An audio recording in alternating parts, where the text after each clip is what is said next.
નમસ્કાર. લલકાર ન્યૂઝ સાથે હું મયુર મેવાડા. બગદાણા વિવાદ કે જે વિવાદની અંદર માયાભાઈ આહિરના દીકરા જયરાજ આહિરની એસઆઈટી દ્વારા ધરપકડ કરવામાં આવી અને તે ધરપકડ બાદ જે એક વિડીયો છે તે વિડીયો વાયરલ થયો છે કે જેની અંદર એવું કહેવામાં આવી રહ્યું છે કે જયરાજ આહિર અને તેના ભાઈ ભરત આહિર કે આ બંને ઉપર 2023માં આ વ્યક્તિ દ્વારા ફરિયાદ દાખલ કરવામાં આવી હતી, પરંતુ તેની ફરિયાદ છે તે લેવામાં ના આવી, તેને ન્યાય છે તે ના મળ્યો. જયરાજ આહિર અને ભરત આહિર દ્વારા તેમની જે જગ્યા છે તે જગ્યા પડાવી લેવાની વાત છે તે આ ફરિયાદની અંદર કરવામાં આવી હતી, પરંતુ આ જ બાબતને લઈને એક એવો પુરાવો સામે આવ્યો છે કે જેમાં જે ફરિયાદી છે દિલીપભાઈ ખોટું બોલી રહ્યા હોય તેવું લાગી રહ્યું છે. ત્યારે એવો તો કયો પુરાવો સામે આવ્યો છે તે બાબતે વિગતવાર ચર્ચા કરીએ, પરંતુ તે પહેલા અમારા આ વિડીયોને લાઇક, શેર અને અમારી ચેનલને સબસ્ક્રાઇબ કરવાનું ભૂલશો નહીં. માયાભાઈ આહિરના દીકરા જયરાજ આહિર અને તેમનો બીજો દીકરો ભરત આહિર આ બંને ઉપર અત્યારે હાલ આક્ષેપ કરવામાં આવી રહ્યા છે અને તેવો વિડીયો છે કે જે અત્યારે સોશિયલ મીડિયામાં વાયરલ થયેલો છે. આ વાયરલ વિડીયો છે તેની અંદર એવું કહેવામાં આવી રહ્યું છે કે જયરાજ આહિર અને ભરત આહિર દ્વારા 2023માં જે દિલીપ સરવૈયા કરી છે તેમને આ વિડીયો છે કે તેમનો વાયરલ થયેલો છે અને તેમનું કહેવું છે કે તેમની સાથે જયરાજ આહિર અને ભરત આહિર દ્વારા ચીટિંગ છે તે કરવામાં આવ્યું હતું અને તેની ફરિયાદ કરવા માટે તે અનેક પ્રયાસો કર્યા, પરંતુ તેમની વાત છે કોઈ સાંભળવા માટે તૈયાર ન હતું. પરંતુ આખું પિક્ચર છે જે કંઈક અલગ જોવા મળી રહ્યું છે. એક એફિડેવિટ છે જે એફિડેવિટ સામે આવી છે. એફિડેવિટ હું તમને દેખાડવા માંગીશ કે આ એફિડેવિટ કરવામાં આવી છે. આ એફિડેવિટની અંદર સ્પષ્ટ લખવામાં આવ્યું છે કે આ જે આખી ઘટના બની હતી તેની અંદર સમાધાન કરવામાં આવ્યું તેની આ એફિડેવિટ છે.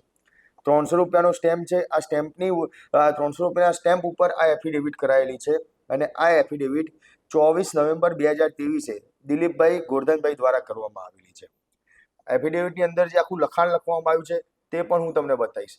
ઘર મેળે સમાધાન સમજૂતી કરાર લખી આપનાર દિલીપભાઈ ગોરધનભાઈ સરવૈયા, વસંતબેન ગોરધનભાઈ સરવૈયા, જેમના દ્વારા આ લખી આપવામાં આવ્યું છે અને લખીને એના જે વ્યક્તિ છે તેનું નામ છે વિક્રમભાઈ હરદાસભાઈ વારતરિયા, કે જેમને ઉપર જે આ કંપની છે હાઇબ્રિડ પ્રાઇવેટ લિમિટેડ કંપની છે તે કંપની દ્વારા જે આ જગ્યા છે તેનો આખો મામલો સામે આવ્યો હતો અને તેમાં જયરાજ આહિર અને ભરત આહિરનું નામ છે તે આવ્યું હતું.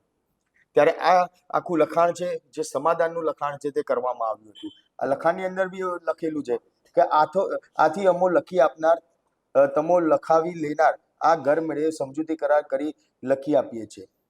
તેની અંદર સ્પષ્ટ લખવામાં આવ્યું છે કે ઉપરોક્ત જણાવેલ સીજીઈ હાઇબ્રિડ પ્રાઇવેટ લિમિટેડ કંપનીના ઓપેરા ડેવલપમેન્ટ નામની બ્રાન્ચના અધિકૃત વ્યક્તિ છે અને અમારી કંપની સરકારશ્રીની નીતિ નિયમો મુજબ વિન્ડ ફાર્મ પ્રોજેક્ટનું કામ ભાવનગર જિલ્લાના મહુવા તેમજ તળાજા તાલુકામાં હાલ કાર્યરત હોય. અમારી કંપનીએ જુદા જુદા વિન્ડ ફાર્મ પ્લાન્ટ ઓર્ગેનાઇઝિંગ અને મેન્ટેનન્સના કામમાં અમારી સીધી દેખરેખ કરવામાં આવી રહ્યું છે. એટલે વિન્ડ ફાર્મ છે તેનું કામ કરવાનું હતું અને તેના માટે આ જગ્યા છે તે લેવામાં આવી હતી. તેમના ત્યાં આગળ જે ઘર હતા, મકાન હતા તે ત્યાં હતા અને તે તોડી પાડવામાં આવ્યા હતા તેવો આક્ષેપ છે તે લગાવવામાં આવ્યો હતો. ત્યારબાદ 2023ની આ ઘટના હતી. 2023માં જે સમાધાન છે તે કરવામાં આવ્યું અને તેની સમાધાનની આખી એફિડેવિટ છે તે પણ સામે આવી છે. વધુમાં લખવામાં આવેલું છે કે મહુવા અને તળાજા તાલુકામાં ખાનગી માલિકીની જમીનો જે લીઝ પેટે રાખી વિન્ડ ફાર્મ યુનિટોના ઊભા કરવાનું કામ ચાલુ કરાયું હતું. અમુક પ્રોજેક્ટ કાર્યરત પણ થઈ ગયેલા હતા અને આજ માટે અમારી કંપની સ્થાનિક ગામના ગામતળ અને સીમ વિસ્તારમાં અમારા પ્રોજેક્ટ માટે અવરજવર અને માલ સામાનના પરિવહન માટે ગ્રામ્ય સીમ વગડાના રસ્તાઓનું સમારકામ કરી જનહિતમાં ઉપયોગી બને તે રીતે રસ્તાઓ રિપેર કરી અમારી કંપનીના સ્વખર્ચે જરૂરી લોકોના હક હિતની ખેવના રાખી કામકાજ કરવામાં છે જે આવ્યું હતું. તદુપરાંત જે વધુમાં લખવામાં આવ્યું છે કે ઉપરોક્ત વિગતે અમો લખાવી લેનારી કંપની દ્વારા ભાવનગર જિલ્લાના મહુવા તાલુકાના નાના ખૂટવાળા ગામની સીમમાં આવેલા નીચે નામ લખ્યું છે દિલીપભાઈ ગોરધનભાઈ. આ જે દિલીપભાઈ કે જે આક્ષેપ કરનાર છે તેમની સહી છે. વધુમાં લખવામાં આવ્યું હતું કે જે રેવન્યુ સર્વે નંબર જે છે સર્વે નંબર 113 પૈકી જમીનના કાયદેસરના માલિક અને કબજેદાર અજીતસિંહ ભીખુભા ગોહિલ આ સાથે લીઝ ડીડ કરી વિન્ડ ફાર્મ યુનિટના કામ શરૂ કરેલ તે માટેના નાના ખૂટવાડ અને માલપરાની ઉત્તર દિશામાં આવેલા રોડ ઉપરથી સદર હું સર્વે નંબર સુધી પહોંચવા માટે આવેલા ગામતળની નજીકના સર્વે નંબર 227 પૈકી જમીનમાં આવેલી વાડી વિસ્તાર તથા ગામતળના ગામડા માર્ગ જે બાવળો અને ઉબડખાબડ જે પથ્થરોવાળો રસ્તો હતો તે અમારી કંપનીએ પરિવહન અર્થે જાહેર હિતમાં અમોએ સ્વખર્ચે મરામત કરી રસ્તાનું પુરાણ કરી નડતર રૂપ બાવળો હટાવી સારો રસ્તો બનાવેલ અને તેને એકાદ વર્ષ જેટલો સમય થયેલ અને આ રસ્તા પરથી લાગુ સીમતળના ખેડૂતો અને અમોની કંપનીના વાહનો દ્વારા ઉપયોગ કરવામાં આવે તે રીતનો જે આખો જે આ રસ્તો છે તે બનાવવામાં આવ્યો હતો. એટલે કે કહી શકાય કે આ જે એફિડેવિટ છે તે એફિડેવિટ સ્પષ્ટ કરે છે કે દિલીપભાઈ સરવૈયા દ્વારા જે આક્ષેપ કરવામાં આવી રહ્યા છે તે આક્ષેપ કદાચ પૈસા પડાવવા માટે કરવામાં આવ્યા હોય તેવું એક અનુમાન છે તે લગાવવામાં આવી રહ્યું છે. ત્યારે આપણે પહેલા એ જોઈ લઈએ કે દિલીપભાઈ સરવૈયા કે જે આક્ષેપ કરી રહ્યા છે તે આક્ષેપ કરતા જે તેમનો વિડીયો વાયરલ થયો હતો તે વિડીયો છે તે પણ આપણે જોઈશું. પણ એ પહેલા હું એકવાર ફરી તમને જે આ એફિડેવિટ છે તેમાં બતાવવા માંગીશ કે આ તેમનું જે આધાર કાર્ડ છે તેનો ફોટો છે કે જ્યારે એફિડેવિટ કરવામાં આવ્યું ત્યારે આ આધાર કાર્ડ અંદર ચોંટાડવામાં આવતો હોય છે સરવૈયા દિલીપભાઈ ગોરધનભાઈ અને સાથે જ જે બીજું નામ હતું વસંતબેન ગોરધનભાઈ સરવૈયા. આ બંનેના આધાર કાર્ડ અને તેની સાથે જે લખીનેના જે કંપનીના હતા વારોતરિયા વિક્રમ જેમને આ આખું લખાણ લીધેલું છે સમાધાન માટેનું તેમનું એફિડેવિટ છે. ત્યારે દિલીપભાઈ કે જે અત્યારે ફરી એકવાર તેમનો જે વિડીયો વાયરલ થયેલો છે અને આ વિડીયોની અંદર શું બોલી રહ્યા છે શું માંગ કરી રહ્યા છે તે આપણે સાંભળી લઈએ. મારું નામ સરવૈયા દિલીપભાઈ ગોરધનભાઈ છે. અમે જ્ઞાતિ બાબર છીએ. મારું ગામ નાના ખુટવડા છે, તાલુકો મહુવા છે, જિલ્લો ભાવનગર છે. અમે હાલ નાના ખુટવડા ગામમાં વાડી વિસ્તારમાં રહીએ છીએ. જે મકાન મારું ગામ તળમાં આવેલું હતું તે પવનચક્કીના માણસો દ્વારા પાડી દીધેલ છે. ત્યારબાદ 14/9/2023 મેં બગદાણા પોલીસ સ્ટેશનમાં ફરિયાદ આપેલ છે.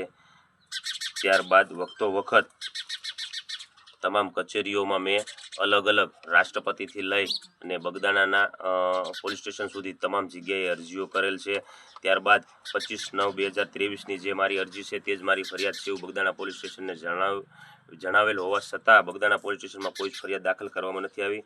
ત્યારબાદ 2/10/2023 અજાણ્યા શખ્સો વિરુદ્ધ વ્યાસ સાહેબ દ્વારા જે એફઆઈઆર દાખલ કરવામાં આવી છે તે એફઆઈઆરના અનુસંધાને અમને છેલ્લા ઘણા દિવસો સુધી અલગ અલગ બોલાવી બેસાડીને અલગ અલગ અમારી વિરુદ્ધ આટીઘૂટીવાળા પ્રશ્નો કરી અને અજાણ્યા વિરુદ્ધ ફરિયાદ દાખલ કરેલ છે. અમે તમામ તથ્યો, તમામ વ્યક્તિઓના નામ જોગ, તમામ પુરાવાઓ, તમામ સીસીટીવી ફૂટેજ, તમામ રેકોર્ડિંગો આપ્યા હોવા છતાં વ્યાસ સાહેબ દ્વારા અજાણ્યા વિરુદ્ધ ફરિયાદ દાખલ થઈ. ત્યારબાદ તારીખ 1/10/2023 માનનીય સૌરાષ્ટ્ર રેન્જ આઈજી સાહેબ જુનાગઢ, શ્રી નિલેશબી ઝાંઝડિયા સાહેબની કચેરી જુનાગઢ, માનનીય ડીએસપી સાહેબ ભાવનગર, માનનીય ડીવાયએસપી સાહેબ મહુવા જે સર્વે સાહેબ હતા તેમને પણ મેં મારી ફરિયાદ દાખલ કરેલી છે કે સાહેબ બગદાણા પોલીસ સ્ટેશનમાં આજ સુધીમાં મારી કોઈ હું જે કહું છું તે પ્રમાણે ફરિયાદ લેતા નથી અને મારી વિરુદ્ધમાં ઉલટ તપાસ કરે છે. મને 8 દિવસ સુધી અલગ અલગ બેસાડી રાખવામાં આવે છે. મોડી રાત સુધી બોલાવીને અલગ અલગ નિવેદનો લેવામાં આવે છે અને ભાંગતોડ કરીને હું જે લખાવું છું તે મુજબ તે લોકો લખતા નથી અને મારી આ કેસની જે કાંઈ તપાસ છે તે કોઈ સક્ષમ અધિકારીને સોંપો એવું મેં સાહેબને લેખિતમાં અને મૌખિકમાં રજૂઆત અને ફરિયાદ દાખલ કરેલ છે. જે ફરિયાદની તારીખ છે 1/10/2023. ત્યારબાદ મારી પાસેથી 23 નવેમ્બર 2023 અને 24 નવેમ્બર 2023 અલગ અલગ બગદાણા પોલીસ સ્ટેશનના જમાદારો અને બગદાણા પોલીસ સ્ટેશનના પીએસઆઈ વ્યાસ સાહેબ દ્વારા ખાનગી વાહનમાં લઈ જઈ મને એવું જણાવેલ કે તમે જે રજૂઆત સર્વે સાહેબને કરી છે તેના માટે મહુવા જવાનું હોય તમે ખાનગી વાહનમાં આવી જાઓ અને ખાનગી વાહન મોકલી અમને ત્યાં લઈ જઈ અલગ અલગ 23 નવેમ્બર 24 નવેમ્બર 2023 આ બંને દિવસ અલગ અલગ અમારા પાસેથી સમાધાનો લખાવી લીધેલા, બરોબર, અને અમને વાંચવા પણ નહીં આપેલા, ખાલી સહીઓ કરાવી લીધેલી કે આ એગ્રીમેન્ટો છે, તમારું નુકસાની તમને અપાવી દઈશું, આમ અપાવી દઈશું, એવો બધા ખોટા ભાષણો કરી અમારી પાસેથી સહી લઈ લીધેલ છે. ત્યારબાદ 29/10/2023 રોજ અમે એસપી સાહેબ ભાવનગર અમારી આખી જે કાંઈ ઘટના છે તેની આખી હકીકત ઘટના અરજીના માધ્યમથી ફરિયાદ દાખલ કરાવવા માટે જિલ્લા પોલીસ વડા એસપી સાહેબ ભાવનગરને સોંપેલ છે, ડીવાયએસપી સાહેબ મહુવાને સોંપેલ છે અને પીએસઆઈ સાહેબ બગદાણાને પણ સોંપેલ છે. તેની તારીખ છે 29/10/2023 ત્યારબાદ બગદાણા પોલીસ સ્ટેશન દ્વારા અમને ધાકધમકીઓ આપી અને અમારી સાથે ગેરવર્તન કરેલ છે અને અત્યાર સુધીમાં કોઈ પણ જાતની નામજોગ ફરિયાદ દાખલ કરેલ નથી. ત્યારે દિલીપભાઈનું કહેવું છે કે તેમની જે જગ્યા હતી તે જગ્યા ઉપર તેમના જે મકાન હતા તે મકાન તોડી પાડવામાં આવ્યા છે. ગેરકાયદેસર રીતે આ મકાન છે તે તોડવામાં આવ્યા. ત્યારબાદ અનેક જગ્યાએ તે ફર્યા, પરંતુ તેમની કોઈ વાત છે તે સાંભળવામાં ના આવી. તેમને જે ફરિયાદ કરી હતી તે ફરિયાદનો કોઈ ઉકેલ ના કરવા આવ્યો. 2023ની આ વાત છે, પરંતુ જે એફિડેવિટ સામે આવી રહી છે તે એફિડેવિટ જોતા ક્યાંક એવું અનુમાન લગાવવામાં પણ આવી રહ્યું છે કે અત્યારે વહેતી ગંગામાં હાથ ધોવા માટે દિલીપભાઈ આવ્યા હોય તેવું લાગી રહ્યું છે. કારણ કે જો સમાધાન થઈ ગયું છે, સમાધાનને એફિડેવિટ કરી દેવામાં આવ્યું છે, તો પછી ફરીવાર આ મુદ્દો ચગાવવાની વાત ક્યાં આવી રહી છે? ત્યારે હવે તો આગામી સમયમાં જ ખ્યાલ આવશે. કારણ કે સાથે જ એવી બી એક વાત આવી રહી છે કે ઓડિયો ક્લિપ છે કે જે સામે આવેલી છે. ઓડિયો ક્લિપ હજી સુધી લલકા ન્યૂઝ સાથે પહોંચી નથી, પરંતુ ઓડિયો ક્લિપની અંદર પણ એક એવી વાત સામે આવે છે કે જેમાં દિલીપભાઈ અને સામેવાળા વ્યક્તિ આ બંને જણાને એકબીજા જોડે ટેલિફોનિક વાતચીત થઈ છે અને તેમાં પૈસાની લેવડ દેવડની આ વાત છે તે કરવામાં આવી છે. પરંતુ એ બાબતની કોઈ પુષ્ટિ કે કોઈ સ્પષ્ટતા કરવામાં નથી આવતી. પરંતુ હાલ તો જે એફિડેવિટ 2023ના વર્ષમાં કરવામાં આવી છે, આ કેસ પણ 2023નો છે, દિલીપભાઈ પોતે કહી રહ્યા છે, અને ત્યારબાદ આ સમજૂતી કરાર અને સમાધાન કરવામાં આવ્યું છે.